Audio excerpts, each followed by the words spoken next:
Om Swastiastu. Perkenalkan, nama saya Nimade Mutiana dari Program Studi Pendidikan Agama Hindu semester 2 dengan NIM DS01240025. Di sini saya akan menceritakan sepenggal kisah Ramayana yang berfokus pada upacara Aswamedha dan kelahiran dari Sri Rama. Diceritakan ada seorang raja bernama Raja Dasaratha. Beliau adalah penguasa kerajaan Ayodhya yang berasal dari dinasti Iswaku. Garis keturunannya yang terkenal sebagai pelindung dharma dan pewaris tahta yang kuat. Namun, meskipun memiliki 3 istri yang bernama Kausalya istri pertama, Keikei istri kedua, dan Sumitra istri ketiga, Raja Dasaratha masih belum mempunyai keturunan. Keadaan ini membuat Raja Dasaratha merasa cemas, sebab dalam tradisi Sanatana Dharma, seorang raja harus memiliki penerus untuk menjaga keberlangsungan kerajaan dan melanjutkan tugasnya dalam menjaga keseimbangan kosmik atau dharma. Jika ia wafat tanpa keturunan, maka dinasti Iswaku bisa berakhir.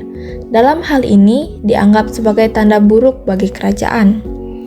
Kemudian Maharsi Wasista, yakni guru kerajaan dan penasehat utama raja, menyarankan agar dilakukan upacara Aswamedha, sebuah yatnya atau ritual suci yang memiliki kekuatan besar untuk memberikan berkah, termasuk mendapatkan keturunan.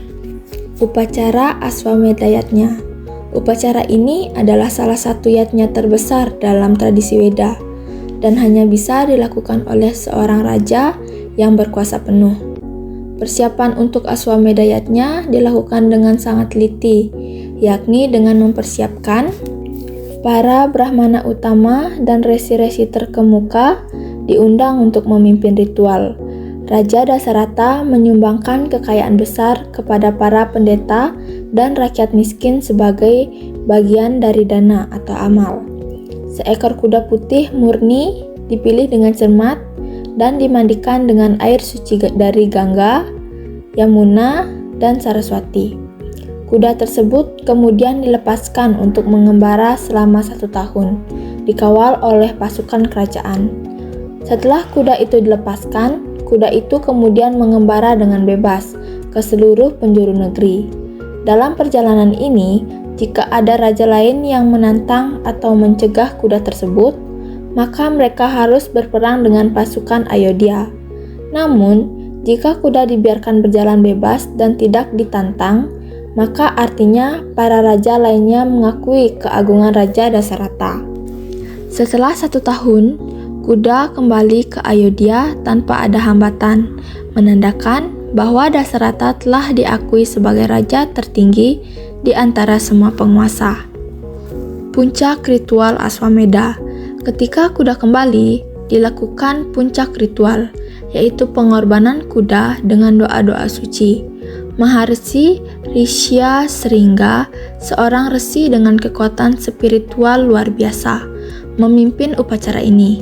Dalam proses tersebut, kuda dibaringkan di altar suci, para pendeta melantunkan mantra dari Yajurveda.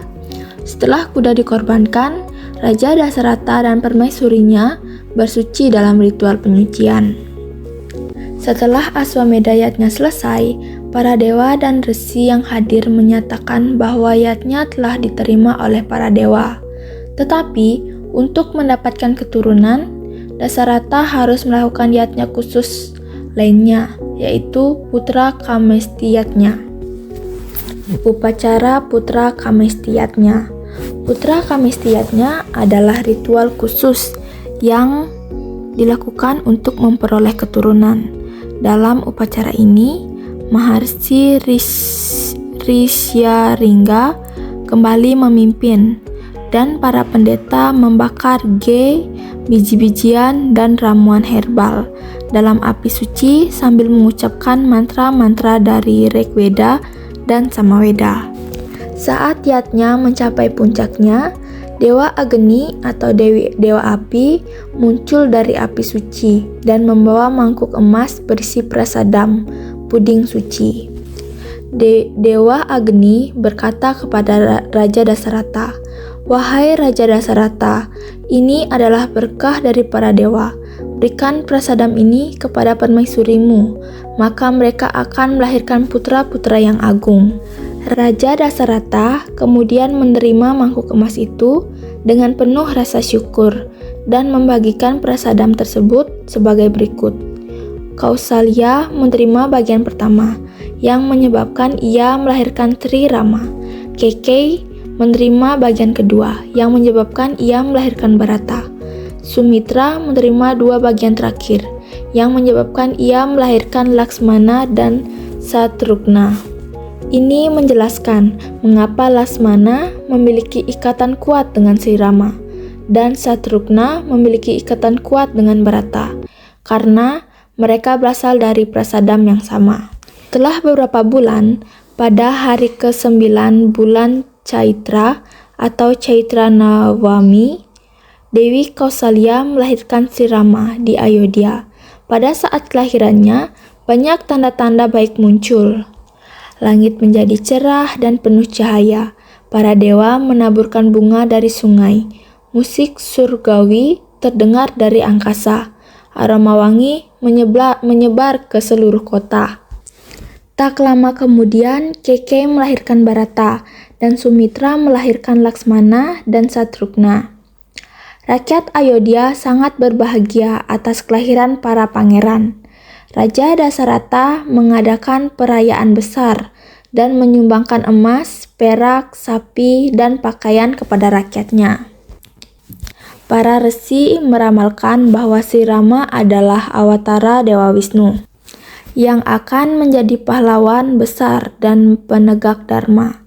Laksmana akan menjadi pelindungnya, Bharata akan menjadi simbol pengorbanan, dan Satrugna akan menjadi pengikut yang setia. Dengan demikian, upacara Aswamedha dan putra kamestiatnya bukan hanya latar belakang kelahiran Sri Rama, tetapi juga proses spiritual yang melibatkan kehendak para dewa. Melalui ritual-ritual ini, kita belajar bahwa kesabaran, pengorbanan, dan pengabdian kepada Dharma akan membawa berkah yang besar.